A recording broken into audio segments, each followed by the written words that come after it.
So after Collingwood recorded yet another close win on Friday night, it inspired me to take a look at some other similar records throughout VFL and AFL history. To begin the video, we're going to go recent and we're going to start it off with the most close wins in an AFL season. And by close wins, they count as any wins that are 12 points or less. And the team with the most close wins in a season is Collingwood in 2022. The Pies this year in 2022, the record for the most close wins in an AFL season. And we're still not even complete. There are still 2 rounds to go, not including finals. They've just been able to find so many of these close wins. Every single game, it seems they just end up winning in a thriller. They've won their last 11 games, and their last 7 games have all been by under 12 points. It's just incredible, honestly, what the Pies have been able to manifest this season. And, as I said earlier, the season's not over yet, so wouldn't be surprised if a few more close wins do occur for the Pies this season. We head next to the most close losses in an AFL season, and it's shared between Freo in 2008 and Fitzroy in 1978. But we're going to look more specifically at Freo, and they recorded 8 losses in 2008, all by under 12 points. And a bit of an interesting stat as well, the Dockers in 2008, they got off to a 2-13 start to the season.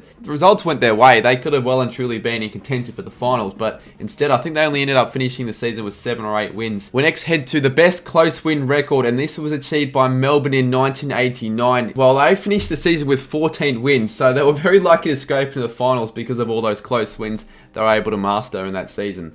Next up, we've got the most wins decided by 6 points or less in an AFL season. And again, as featured earlier in this list, we've got the Pies in 2022 once again with 6 wins recorded by 6 points or less.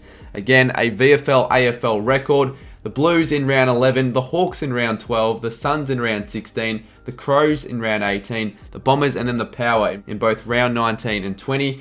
It is quite remarkable, this stat, because when you think about it, the first 10 rounds, the Pies didn't record a single win by under 6 points. But we moved to the second half of the season, the Pies literally recorded 6 wins by under 6 points in 6 out of 9 games that they played. We flip this stat around and we have a look at the most 6-point losses achieved in a season, and this was achieved by the Hawks, unfortunately, in 1931, where they recorded 6 losses by under 6 points.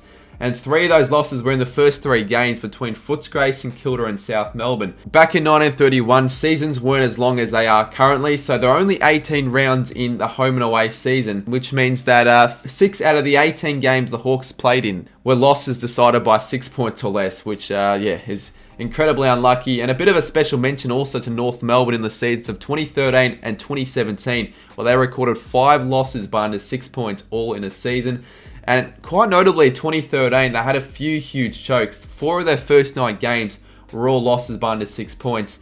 And they had back-to-back chokes between West Coast, where Nat Nui kicked the goal after the siren. And the week after, they were up by 30 points with 10 minutes to go against Adelaide, and they managed to choke it in the dying seconds. So the Roos back in the days, they were extremely unlucky and honestly deserved to make finals in both of those seasons. Next up, we're going to take a look at the most games in a season decided by 6 points or less, and this was recorded by Footscray way back in 1928, where they played in a total of a whopping 9 games decided by 6 points or less. And as I said earlier, back then the seasons weren't as long as they are now, so they only played 18 games during the home and away season. So genuinely 50% of all games Footscray played in 1928 were decided by 6 points or less. And the results were quite mixed that season for Footscray. They had 4 wins in that season, but also 5 losses by 6 points or less. Next up, we'll have a look at the most close games in a season, and these are games decided by 12 points or less. And it was recorded by Melbourne in 1968, where they played in 12 games decided by 12 points or less. They walked away with an alright win-loss record as well, 7 wins and 5 losses. However, unfortunately for the D's in that season, they weren't able to end up making the finals.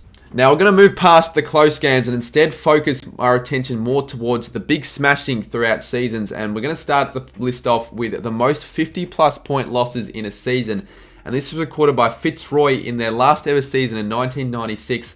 Well, they lost 16 games by over 50 points. Now, it was quite an unfortunate way for Fitzroy to end out, and it was 1996, which was their last season in the AFL, and week after week, they just get consistently beaten and smashed. They were just sort of in the mud at the time. They weren't financially stable, so they didn't really have a home base at the time, and they just kept on getting beaten. It was their last season in the AFL, and unfortunately for them, that they picked up a record that they'd probably rather not keep, and it was the most losses by 50 plus points, which was 16. Quite an unbelievable stat when you really think about it. As we flip the switch and have a look at the most 50-plus point wins in a season, this was recorded quite recently by West Coast in 2015. Well, they had 12 games where they won by 50 or more points. The only team that they were able to beat by 50 or more points twice was the Saints. Yeah, unfortunately, I remember both of those games. The first one we lost by, I think it was 53 points. It was a home game. And the second game, we almost got done by 100 away. It was the last game of the season and a game that I'd rather forget. For the most 100-point losses in a season, that was recorded by GWS in 2012 when their inaugural season, they lost 5 times by over 100 points. Now, unfortunately for the Giants, they ended the season with a very, very poor percentage. One of the lowest percentages, I think, in VFL AFL history with just 46.2%, which was actually 3% lower than Fitzroy's percentage in 1996. Well, they recorded a percentage of 49.6. We'll take a look now at the most wins by over 100 points.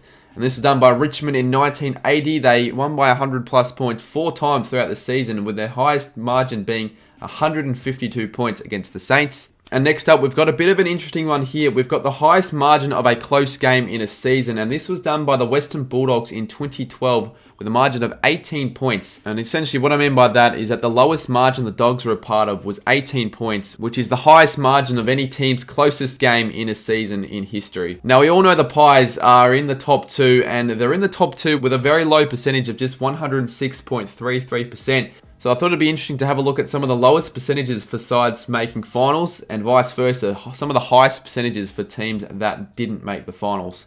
So the lowest percentage in history for a side that made the top 4 was Melbourne in 1998. They were able to scrape into the top 4 with a percentage of just 102.71%. And the lowest percentage for a team that has made the top 8 was by Port Adelaide in 1999 with a percentage of 90.12. We head to the highest percentage of a team that didn't make the finals, and this was recorded by St Kilda in 2012. They finished 9th, 12 wins, 10 losses with a percentage of 123.33. You'd expect a percentage like that to make the top 4 in any given season just about, but the Saints were unlucky unfortunately in 2012. And to finish the video off, we're going to go through the highest percentage for a side that finished bottom on the ladder, and this was Collingwood in 1999, and they recorded a percentage of 84.82%. Well, there we go, everyone. Those were some interesting statistics that revolve around Collingwood's amazing feat of 10 close wins in a season. It's just incredible. Let me know down below if you learned something new, and maybe I might do another one of these videos, something a little bit similar, potentially later on in the future. I reckon it's good off-season content, so I might say this for the off-season if you guys do enjoy this and it does well.